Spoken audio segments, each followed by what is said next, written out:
Hey fellow gardeners, Dawn here from Seasonal Designs. I garden in Wisconsin, Zone 5. It has been almost 3 weeks since the last garden tour we did, and there is a lot of blooms going on in the garden right now, as you can see behind me. Now, I'm not quite at peak. I would say in another week to 2 weeks we'll be at full bloom, and we'll definitely take another look at the garden as well as the prairie then. But we have a ton going on, and it is time to do our tour. Just a couple of days ago, I had a group of master gardeners here to tour my property. And one of the things they asked me to do, besides talking about the plants, was to talk about the history of our property. And I thought to myself, why don't I share that information with you guys? Because I don't think I ever have. I don't think any of you know that we have owned this property for just over 30 years. And when we first purchased this property, it was nothing but a cornfield. So over time, sort of how we developed and how our gardens and our prairie sort of evolved. So I'm going to talk a little bit about that today as we tour the garden. So let's get started.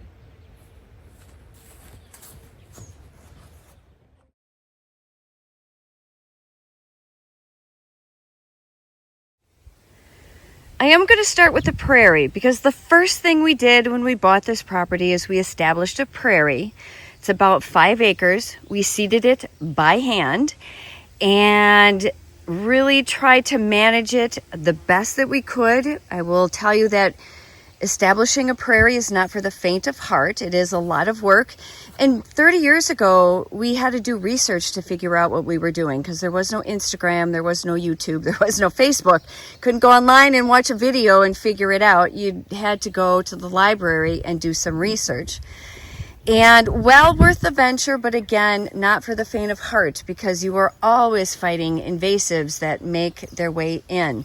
Now, this is just sort of starting to bloom here. We have a lot more blooms coming. You can see, let me just back up here. You can see there's a lot more of the yellow that hasn't started to join in here with the echinacea. And just for reference, so the greenhouse is over there, and we'll be looking at the greenhouse gardens a little bit later. That was the last thing that we recently added to the property, but the prairie was the first thing. And if you look, I mean, I'm not even sure you can see, but there's monarchs out here. In fact, here comes one now. Oh, perfect timing. Thanks for coming. Whoop, there she goes. Just on cue. Thanks so much. I have a lot of pockets of the native milkweed here for the monarch butterflies. There's pockets all over the prairie. I also have been trying to add different things to try to diversify a little bit. And right over here, right along the edge here, is some pale Indian plantain that I have been trying to add. And it's interesting how it just is right along this edge here. I threw it out, it was seed. So I don't know if it just did well here because it didn't have anything to hinder it, because I keep this mode in between the prairie and the greenhouse gardens. But I'm super excited to see this. It's going to start to bloom soon.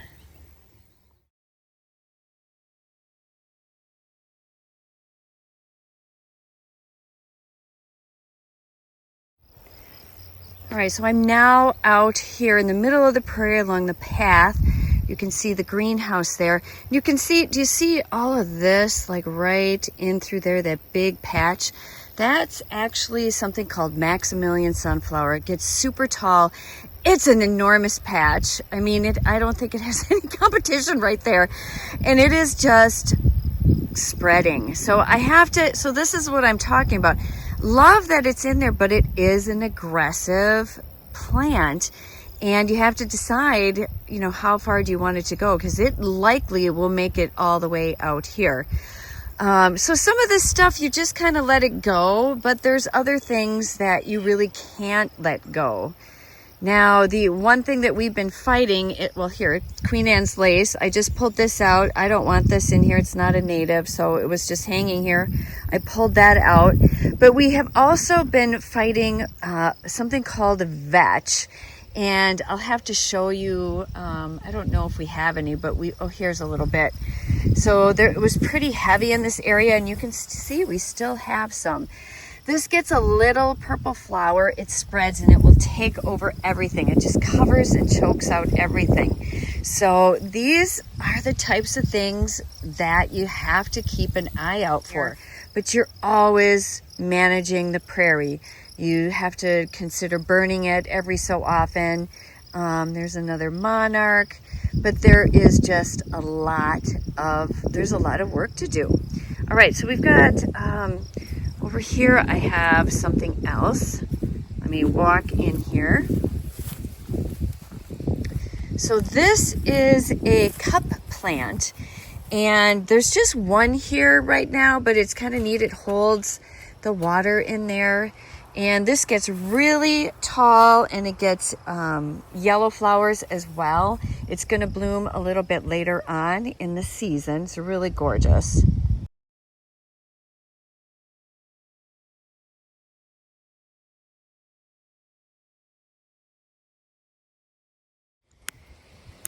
And then right over here, I just noticed, so this is stiff goldenrod.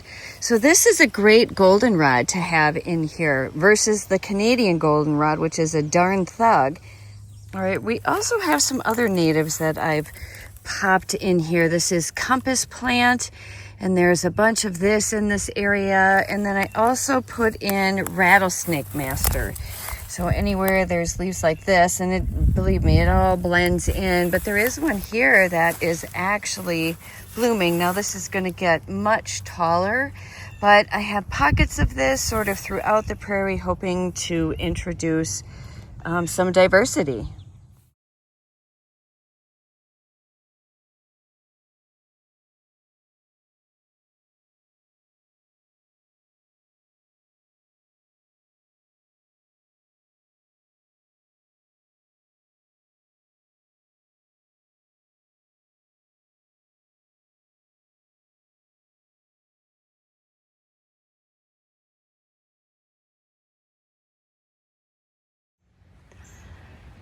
The next thing we did is we landscaped the front of the house.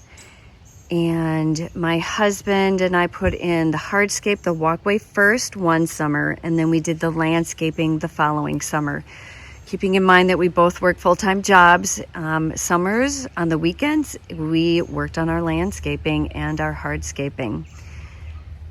And the front walkway here is lined with boxwood, and then it has hawthorn trees that anchor both corners here. I knew I wanted something a bit more, maybe formal. I don't know if formal is the right word, but I wanted it to be a bit more, formal, landscaped. And then as you got further away from the house, I wanted it to get looser and a little bit wilder. That was our vision. And the hawthorn tree is just beautiful, beautiful form. On the right here is a Tina crabapple bush, gorgeous white blooms in the spring.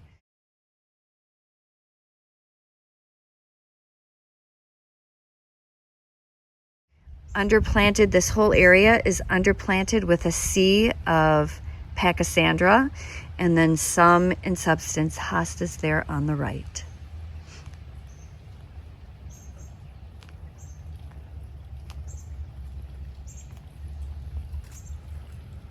And I love how you can walk underneath the hawthorn trees.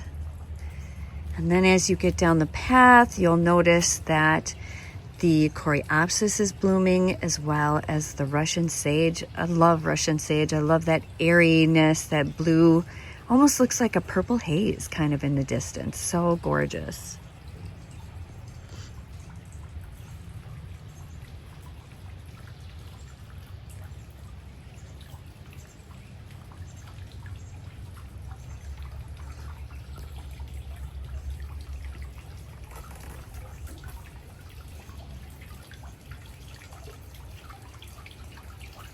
That is my bird of paradise.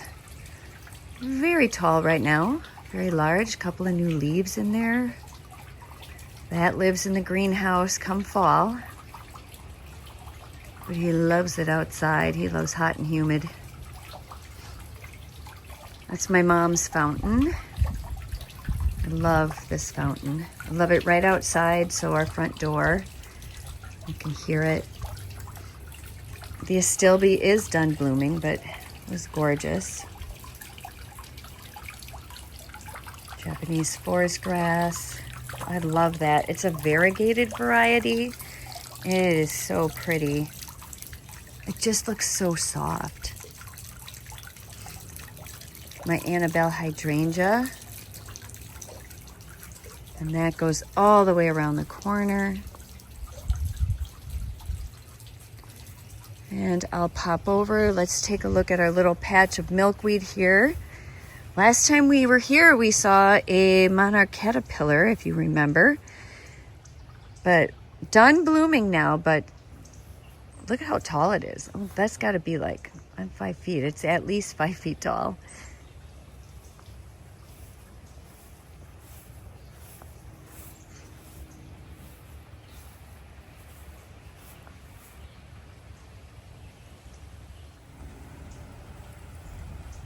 My coreopsis. I think that's zagbread. Lamb's ear, some texture. My grasses. This isn't blooming yet, but it will soon. So the rudbeckia will bloom probably I would say by the end of the week. Bellflower or campanula here.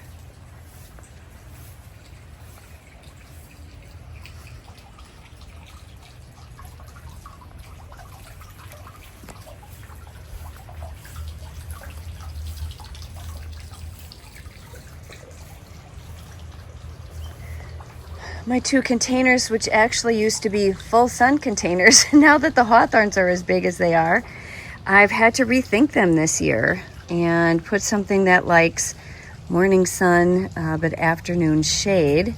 And at first, the caladium that gets more shade is actually looking better than this one. You can see this one just isn't quite the same. But I have to say that this is looking, we have to do some deadheading here. This is looking better because it gets a little bit more sun. My begonia versus that one.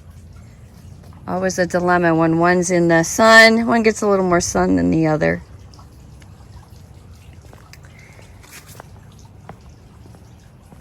The next thing we did was this whole thing, so all of this up to the tree line, so this whole thing all the way along here, that was all prairie. We didn't even have a cute little garden shed. This was nothing but prairie. And over time, what happened is it just got weedy because stuff from the woods would grow into this bed here.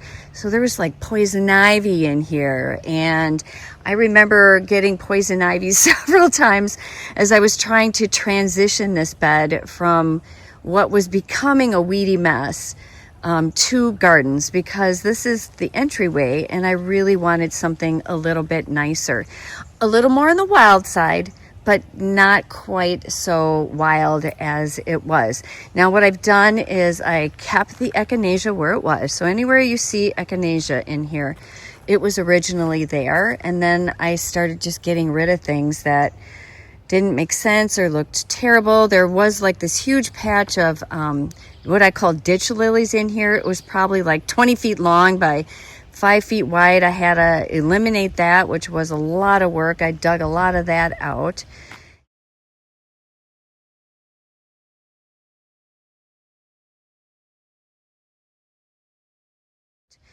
And then just started working on this bed here. And the other thing that I did, I got smart here. So this was a big rock pile originally. So this was a farm field.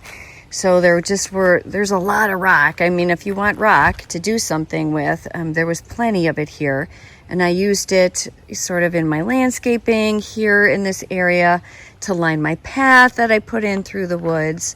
But I also made a division between the woods and the prairie to try to keep the garbage out from my really nice gardens here. And over time, I did add stuff here on the right-hand side, but you can see it sort of meanders all the way through and really keeps a nice division for me. So I'm going to back on out and we're going to just walk through this area here. This does get late afternoon sun. This astilbe does very well here. You can see I've had a lot of deer grazing in here. What a surprise. These hostas this was probably the first things that were given to me 28 years ago by my mother-in-law, and I added them in here, and they've like seriously been here ever since, and I've just added different things to this garden.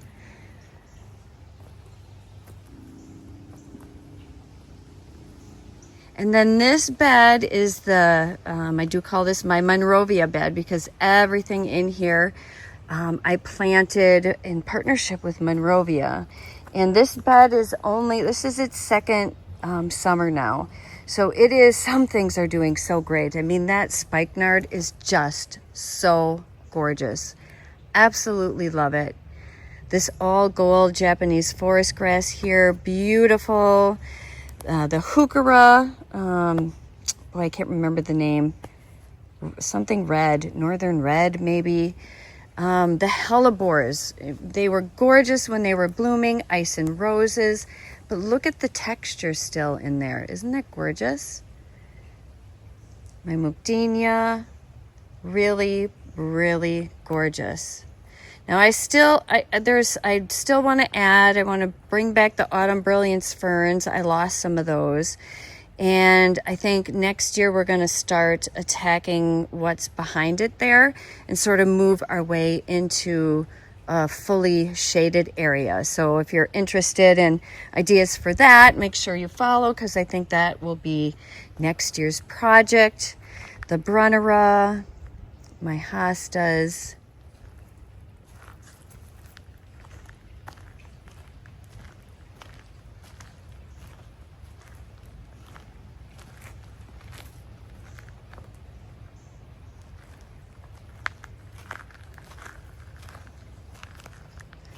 Now I do have some fun stuff in here. So you guys know how much I love spiderwort. So my Sweet Kate, which was gorgeous. I'll pop a picture maybe up when she was blooming right here. So pretty.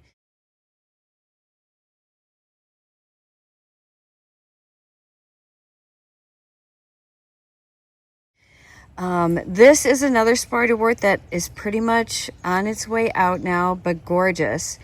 But I have one more in here that blooms longer than everybody else. And it's one that I got from Monrovia.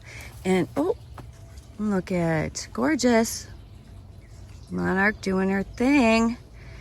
I also have, you're going to see a lot of the hummingbird moths in here as well right now.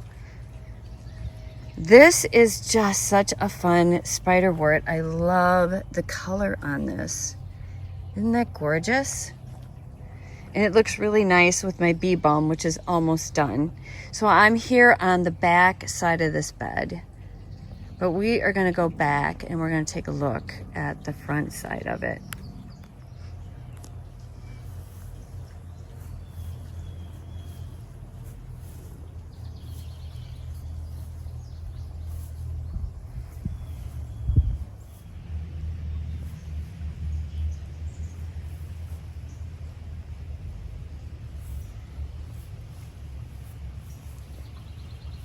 And then we're still waiting on this area, this large area in here to bloom with the phlox and the rudbeckia, my verbena bonariensis that I popped in here, loving that. This is something I think this is an opportunity here because the deer just eat this and it just really, never really looks great. I think I'm gonna take these out next year and put something else in here. This is that Kismet Raspberry Coneflower, and I really think it is gorgeous. Look at the blooms. Look at the size. Isn't that gorgeous? And then right here in front, I have some Candy Delicious. That's Monrovia.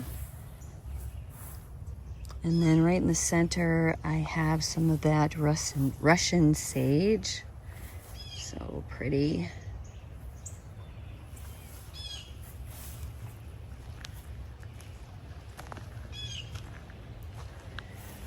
And then this bed here.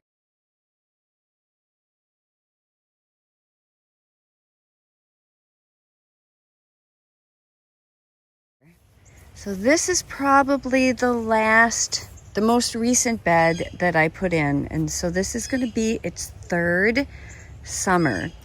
And I am still struggling with some things in this bed.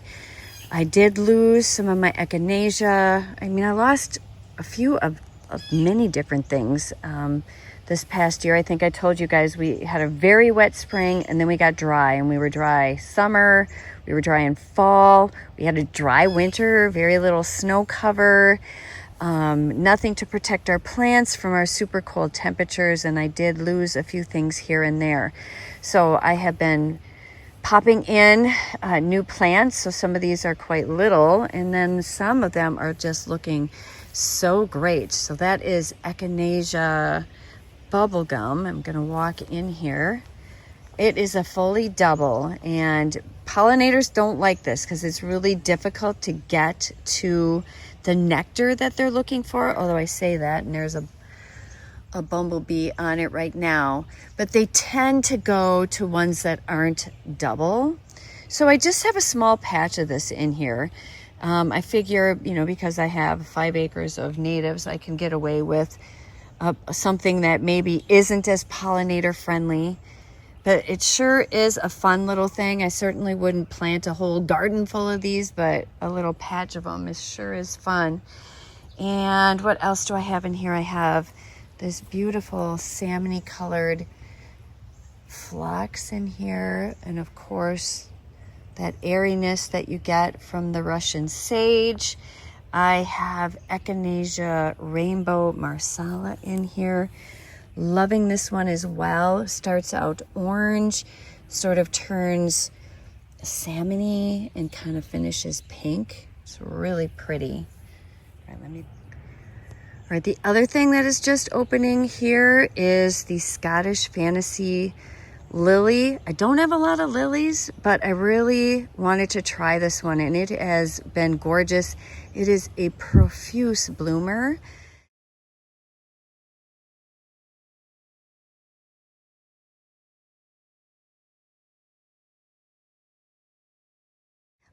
And it just gets these big, gorgeous buds on it.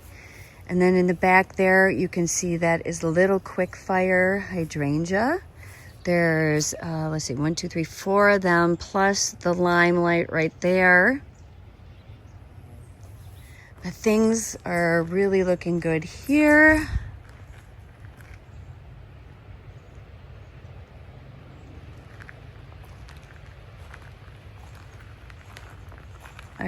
This is from my mom's garden. I can't tell you what the variety is, but it's beautiful.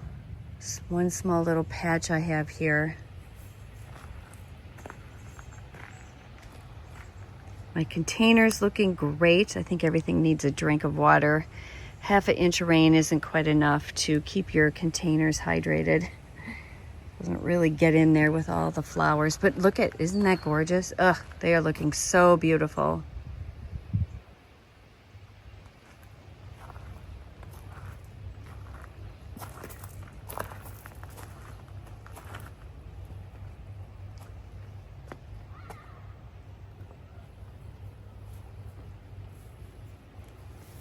We have some beautiful dahlias coming. I have been cutting on these for a while, but now we're really starting to get some blooms. This is Diva, and isn't she quite? Isn't that gorgeous? Ah, that is just so pretty. Then I have to go get my soapy water, which I have. Can you see them? Little creep. Japanese beetle coming back for you, buddy. Snapdragons looking good. Some more beautiful blooms here. I need to get in and do some deadheading. Cafe au lait right there.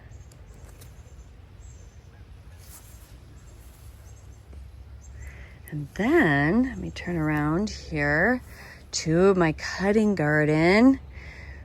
Remember, I put this in this year because I needed a place for my seedlings. But I love some of this. This is the Queenie. I think this is probably the lime. I love this color. I want to do more of this color next year. Love it with this apricot desire, I think, is this cosmos. Look at how gorgeous those are together. Oh my gosh, I just think it is so pretty. And then with the verbena kind of mixed in there, I could just like do a whole bed of that with my, probably with my echinacea in there. Just so gorgeous. And then I have a lot of the orange zinnias in here. You know, sometimes you get this stuff and you just don't know quite what you're gonna get. And then there's some phlox that are in this bed as well. I have some other colors in here of the zinnias, which I like actually a little bit better.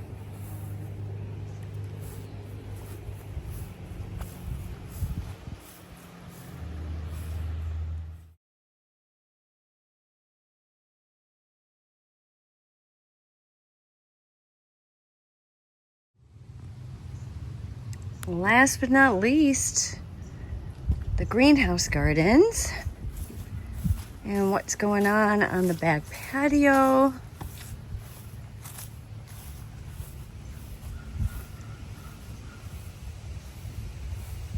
Things are really blooming. Now let me show you here. So you see that lovely geranium? I had a rabbit who was starting to eat in here, so I put a geranium there, and he's just been eating that. And I'm gonna let him eat that because it's keeping him from wanting to eat some of my other stuff. But things looking so good and so pretty in here. This is Summer Beauty, and it is just starting to bloom. So this has a bit more to open up here, but really looking good. My container's looking lovely.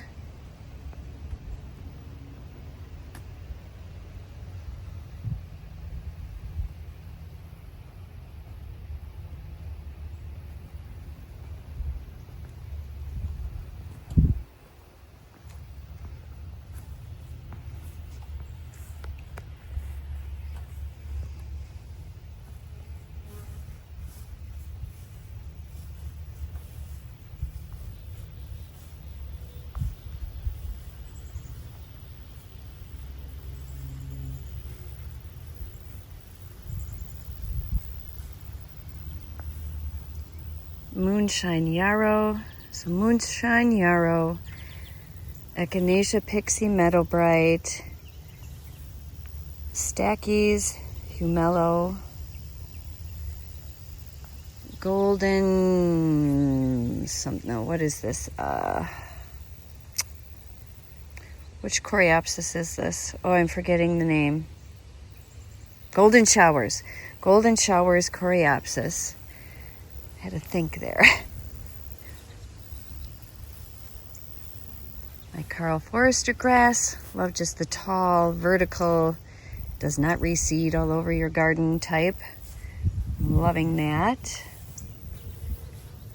So I could come in here and deadhead this and it would keep blooming. Once it maybe is a little further along, I might come in and try to see if I have time to snip off these blooms, and it will bloom again. A lot of this stuff, if you cut it back, will rebloom. So the salvia had already bloomed. I came in and tried to do some deadheading, and so I am getting a second flush there, but you can see I still have some spent bloom heads because not everything blooms at once. My phlox, tall blue phlox right in there, gorgeous. Bobo hydrangeas starting to bloom.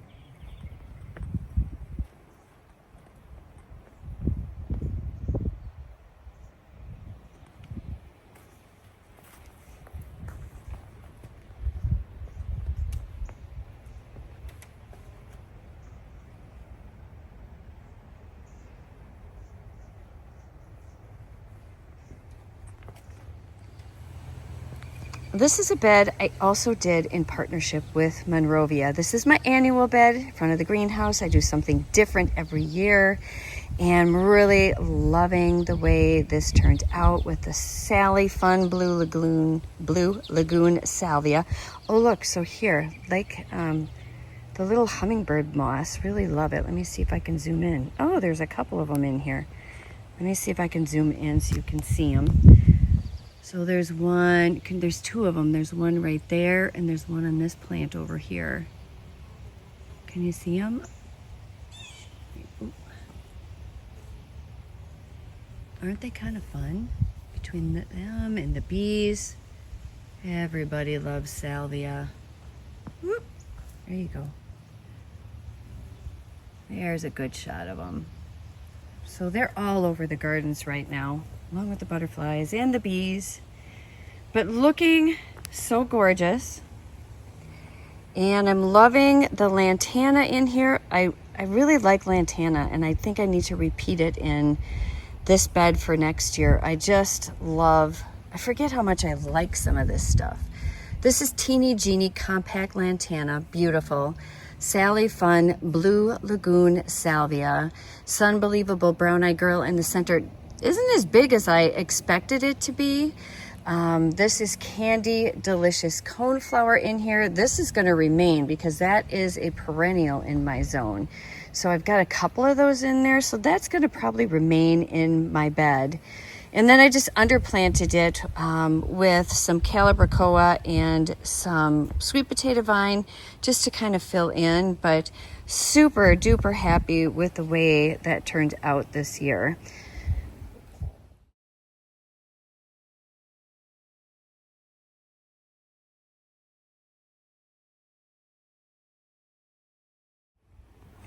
All right, let's head up to the back patio here. We'll look at a couple of containers. The red bud tree we put in last year looking good.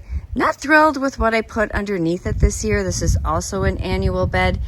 Last year, I think it just got a lot more sun. The tree's getting bigger now. I don't feel like, I don't know. The combination is just not doing it for me this year. So we're gonna have to rethink that one for next year. But look at how gorgeous this is. My gosh. This is just this little raised planter box I had. I put some herbs in there and some flowers. Well, the flowers have really taken over and look fantastic. But I do have like some sage in here. I have some rosemary. I have some oregano. I have different things in there, but they are really being taken over by the gorgeous flowers, which is fine. Lavender in there, lavender here as well in this little guy. But so pretty. And then my planters just looking so great. The hummingbirds love this salvia.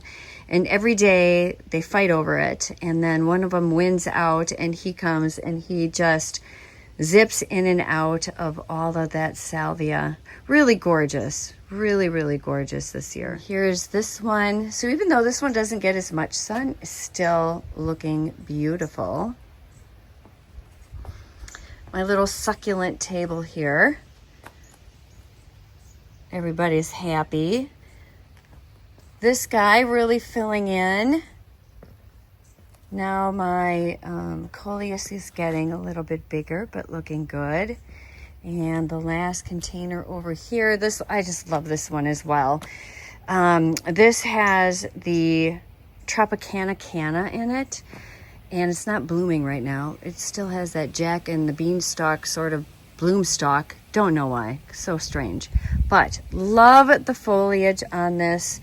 I'm going to overwinter this one. But, I mean, isn't that gorgeous? So pretty. And then pulling out the colors from these leaves and just bringing that into the plantings below. And I just think this one is so beautiful. Love the basket planter. I just love everything about that one. Well, Anna and I really hope that you enjoyed our garden tour. Stay tuned. We've got another summer tour coming up when everything is in full bloom. We hope to see you then. Don't we, girl? Huh? Bye-bye. Oh, you're such a good girl. Yeah. Oh, yes.